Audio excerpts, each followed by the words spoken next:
Hello and welcome. This is Kathleen Lozito, and I'll be your host for today's webinar entitled Questions to Ask Your Real Estate Agent Before Purchasing a Home. Joining me today is Eduardo Flota, Mortgage Loan Officer for AAFMAA Mortgage Services, and Irena Price, Realtor and Broker for Coldwell Banker Advantage. If you have any questions during the presentation, please enter them into the question block on your screen. This monthly webinar series is brought to you by AAFMAA Mortgage Services, LLC. We are a wholly owned subsidiary of AAFMAA, offering a full spectrum of mortgage products to the military community. Currently, we conduct business in Alabama, Colorado, Connecticut, Delaware, Florida, Indiana, Iowa, Kansas, Kentucky, Maryland, North Carolina, Oklahoma, Oregon, Pennsylvania, Rhode Island, Tennessee, and Virginia, and will continue to open offices in states across the country. The AAFMAA Mortgage Services team consists of state licensed loan officers. Among all of our professionals, we have decades of both military and industry experience. We are an equal housing opportunity lender, and for your record, our NMLS is 1423968. As a wholly owned subsidiary of AAFMAA, we operate with the same values and priorities of our parent company. AAFMAA stands for American Armed Forces Mutual Aid Association, and is the longest-standing not-for-profit association that empowers military families with affordable financial solutions. We accomplish this by being the premier provider of financial planning, investment management, and trust services for the military, not-for-profit. This presentation is educational. It is for general information only and is not specific investment, legal, or tax advice for any of you individually. Do not rely on this presentation alone to guide your home purchase decisions. Since each individual situation is unique, the type of loan that benefits you the most will not necessarily be the same as another current or former service member. For individual advice, please contact us directly. We produce this webinar series in-house with our own professional staff as a service to our members and to help them better understand the resources available to them. I will now go ahead and turn it over to Eduardo and Irena to go over the agenda.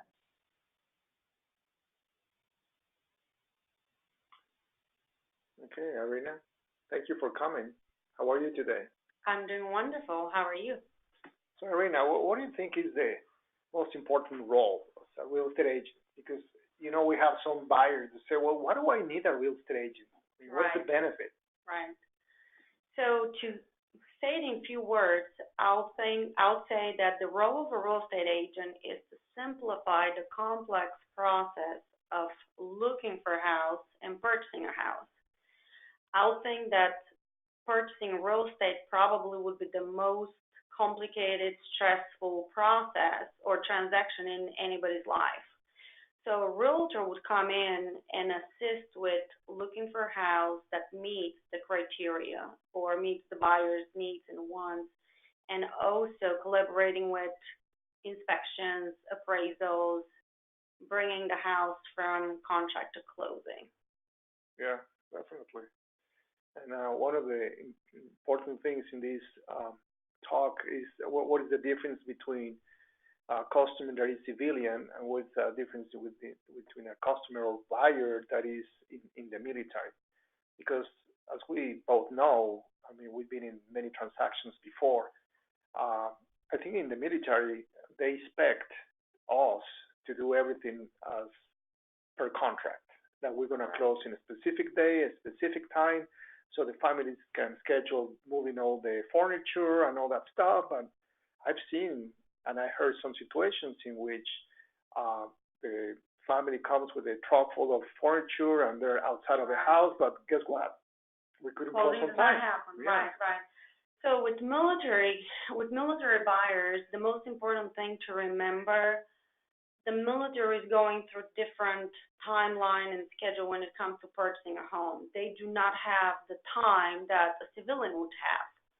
So when military personnel are on orders that they'll have 30 days, that means in 30 days they have to find a house, they have to put a contract on that house, they have to close, and they have to report to work on the first of the month.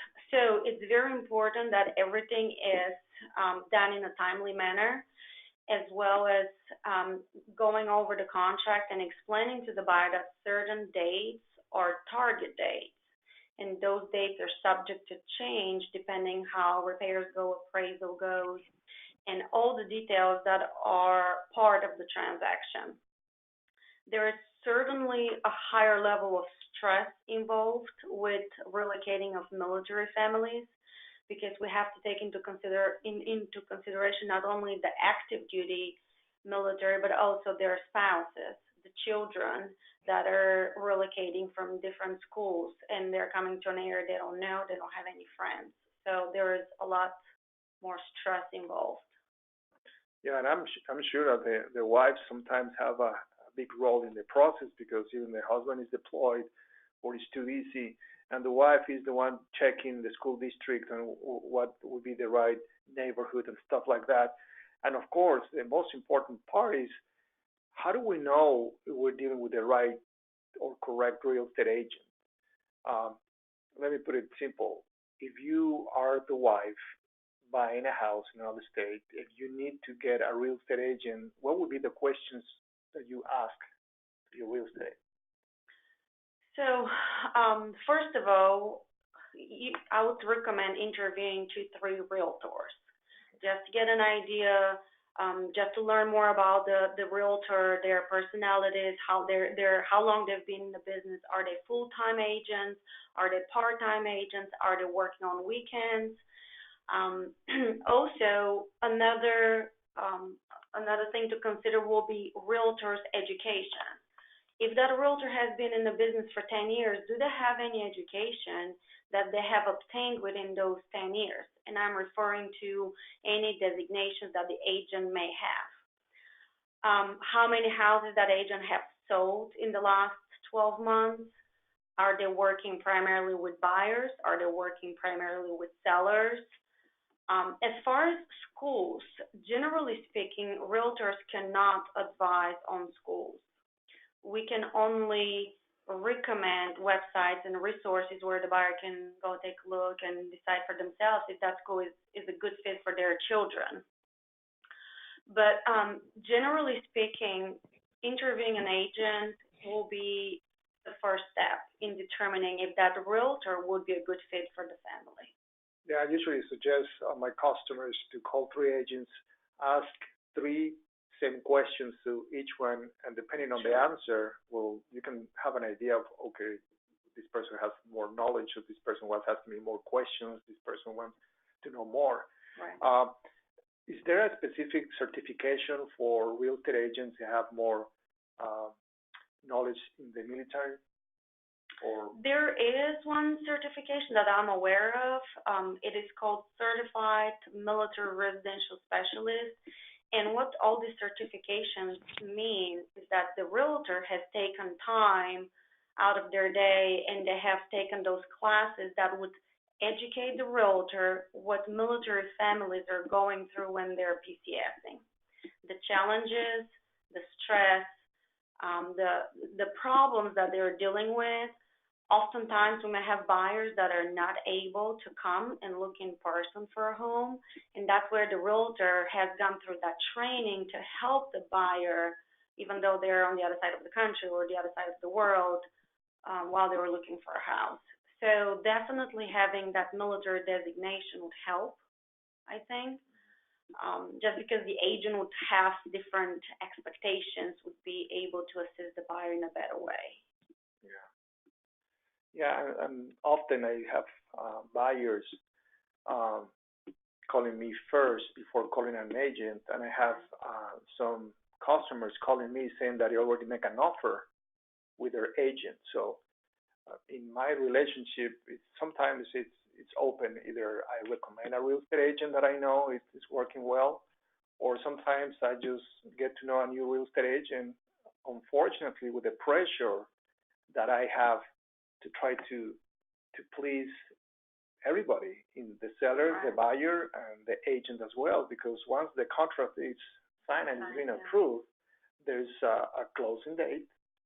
There is some conditions that sometimes lenders we need to know that in advance, and sometimes we have bad news in which the buyer was not ready to make an offer for that sales price because he couldn't afford it.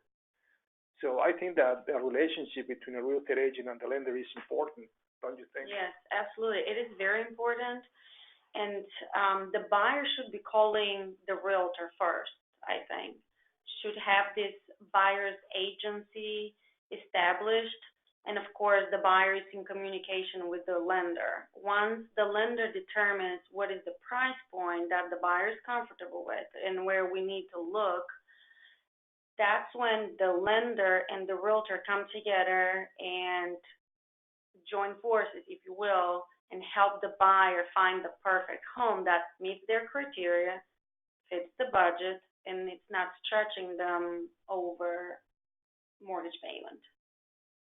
And of course, sometimes buyers will, the buyer does not understand the role of the buyer's agency. Sometimes buyers think that they can just go to the listing agent and talk to them.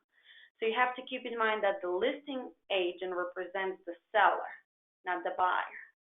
How do I know that it's a listing agent? So that will be the agent who has the house listed on the market. Oh, okay. So it's I Right. go online and I see Irena store. Right. You are representing that The seller. Right. So when the buyer calls that agent, that agent's fiduciary rights belong to the seller, not the buyer. And oftentimes, I think buyers may end up in a dual agency and not knowing it. What is that dual agency? So dual agency is when you have one company or one agent representing both sides. Oh. Right. So oftentimes, buyers don't know that because some agents don't go in detail. They don't explain it in details to the buyer, and oftentimes the buyer's in a hurry. They need to find a house because they have to be reporting to work, let's say July 1st. Today's June 1st, and they don't have time. They have to find something. So having a buyer's agent, and that is an agent that is a realtor who's going to put the buyer's interest first, not the realtor's interest. So having that buyer's agent, I believe that will set you for success because that agent will work for the buyer versus having the dual agency or not even knowing who's representing who. That's the worst, I think. Yeah, I know that you guys have to ask the buyer to sign a document. It's called buyer agency agreement. And what is that for? For how long is that agreement? So generally that agreement can be signed for 3 months, for 6 months. It just depends on the buyer's situation. And buyer's agency is just a document establishing the relationship between the buyer and the realtor. That is an official form where the realtor says, I will work for this buyer. My job is, yes, only for this buyer. My job is to help them find the perfect home, help them with inspections, appraisal, facilitate the whole process from start to finish. And generally the buyer's agent will make that process a lot less stressful and very, very easy. Well, I can tell you on my side, I have a lot of customers that they come with the lender first. Right. And it's fair because, first of all, before looking with a real estate agent, they just want to know how much they can qualify for. Sure, and that is not a bad thing because we don't want a buyer shopping or looking at homes and not knowing how much they can afford. And how do you know that as an agent? So we'll ask them, generally we'll ask the buyer, have you secured financing? And some of them say yes. The savvy buyers that already have done their homework, they've done the research, and they do have a certain price point they want to stay within that price point. They already have reached out to a lender like you, and they have secured financing. So they know this is my price point.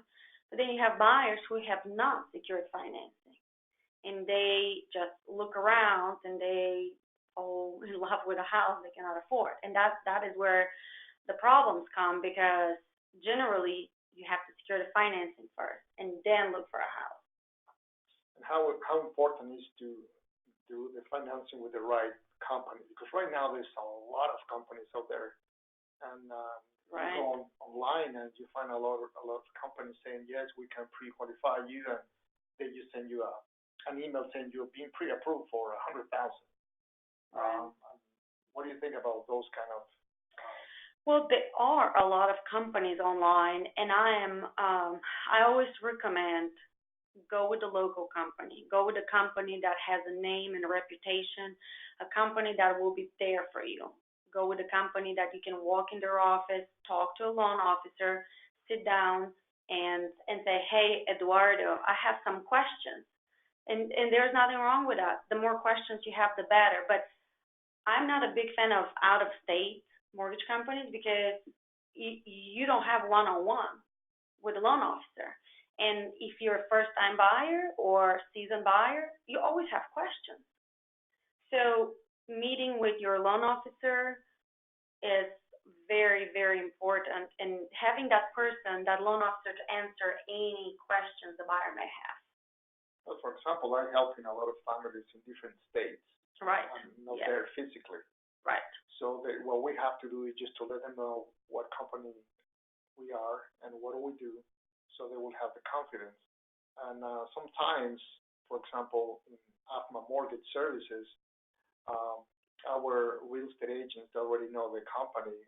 They can vouch for us because we're a very serious company and we're a non-for-profit. So Right. basically, that's why we are much better suited for the military community. Right. Well, nowadays, in today's world with technology, we don't, even when we have contracts, nobody comes into the office to sign off or to purchase. We send them electronically. So with the mortgages, I'm sure you probably can do like FaceTime. Is that a thing where the buyer can see the loan officer? We're No. getting there. Maybe sometime. Yeah, but so definitely getting the pre-approval is very, very important. Okay. Reaching out to the lender first.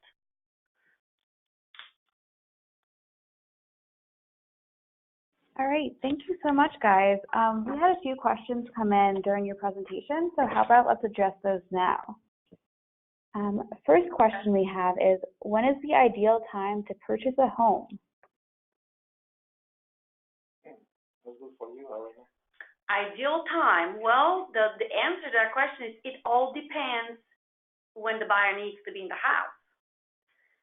So if they have a timeline, then you have to backtrack and allow 30 to 45 days for the mortgage process, and then allow another 30 to 45 days just to look for a house, because once they start looking, there's no guarantee that we'll find the perfect house that first weekend we're out house hunting. So I would suggest the sooner the better they start looking for a house. And I would suggest for the lending side to get pre-approved at least 2 months or more before start hunting for a house. Right. All right, so here's another question for you. Why is it important to get pre-approved?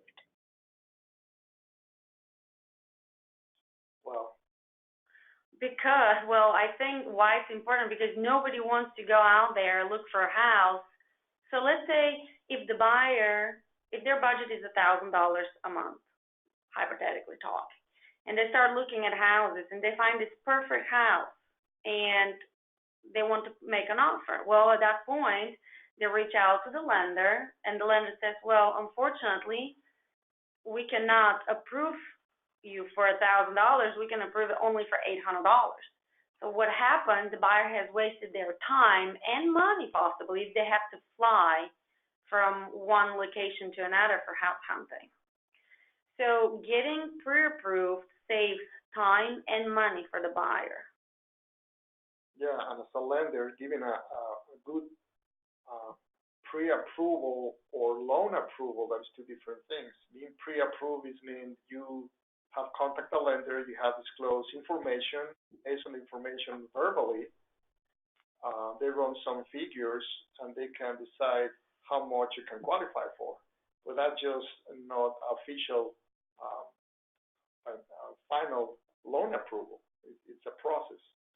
So typically we have to run the credit to see what is the credit score, to see what is the monthly debt, check on the income, and then we decide how much they can qualify for based on the debt to income ratio.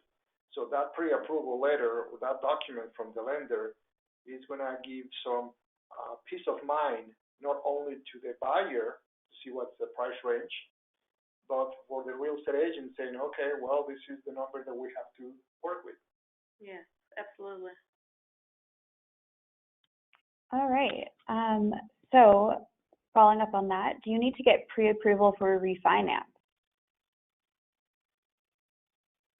Well, definitely. Everybody has to be pre-approved somehow. We just have to make sure that you have the means to pay your mortgage. So basically, how we find out that you have the means to pay?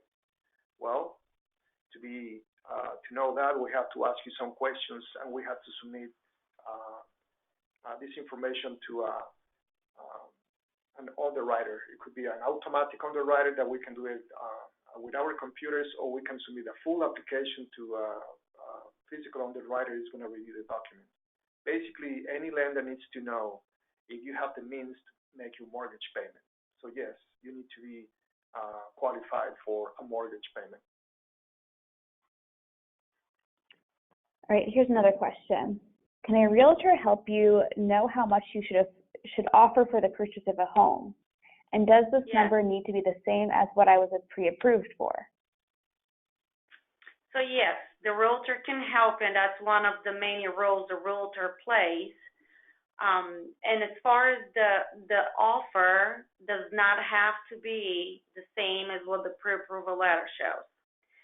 Generally, we do not want to share with the seller what the buyer is pre-approved for. So just a quick example, if the buyer is pre-approved for $250,000 and we find a house that is in the low 200,000, and based on market data, based on market dynamics, and what has been selling in the last 6 months, then the realtor can advise the buyer what to offer. So let's say the offer is made for $225,000.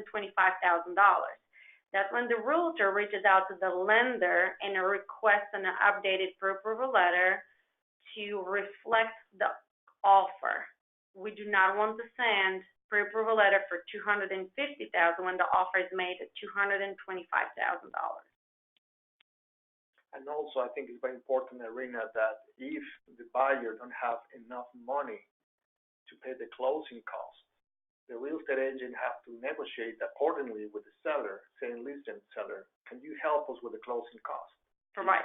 If you can't, we just have to see how we're going to deal with it. And then maybe the lender can be able to help somehow changing the financing accordingly so they can cover those fees if the seller cannot help. Right, exactly. So generally, when we have a pre-approval letter from the lender, there's also estimated closing costs for that loan, and that would give the realtor an idea what we need to ask the seller to pay for at closing, or seller's concessions. And that's where negotiation starts. So until an offer is submitted, we wouldn't know what the seller is willing to do.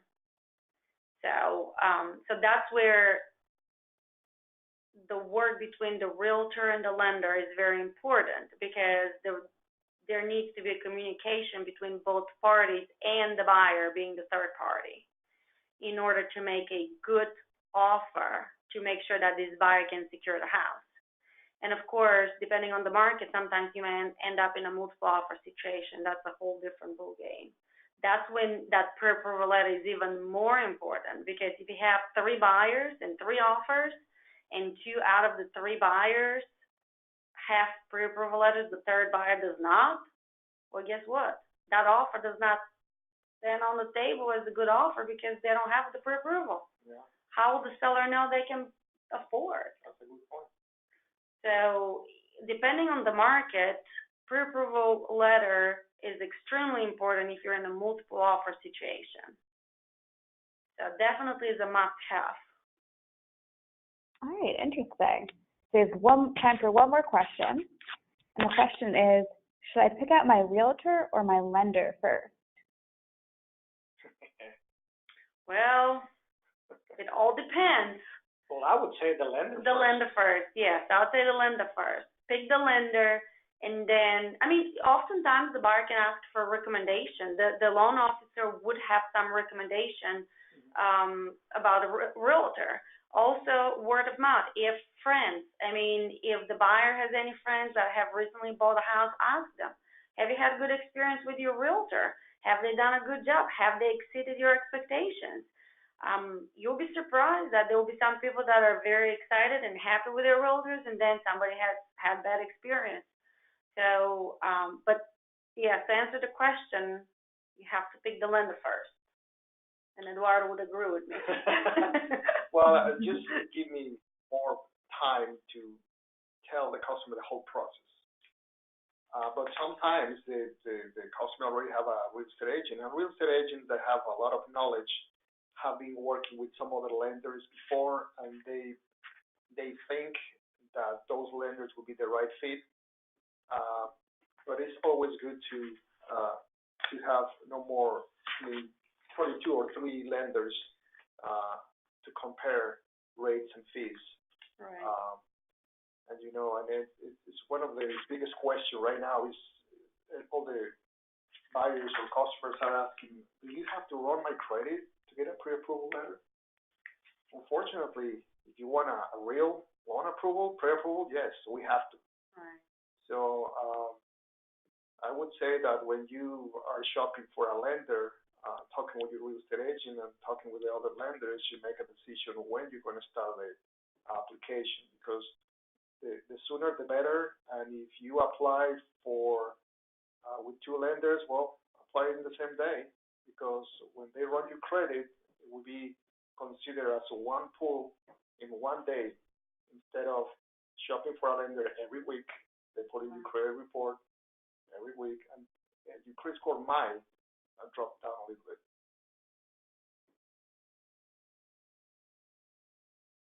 All right, sounds good. That was super informative, guys. Thank you so much for hosting this presentation for us.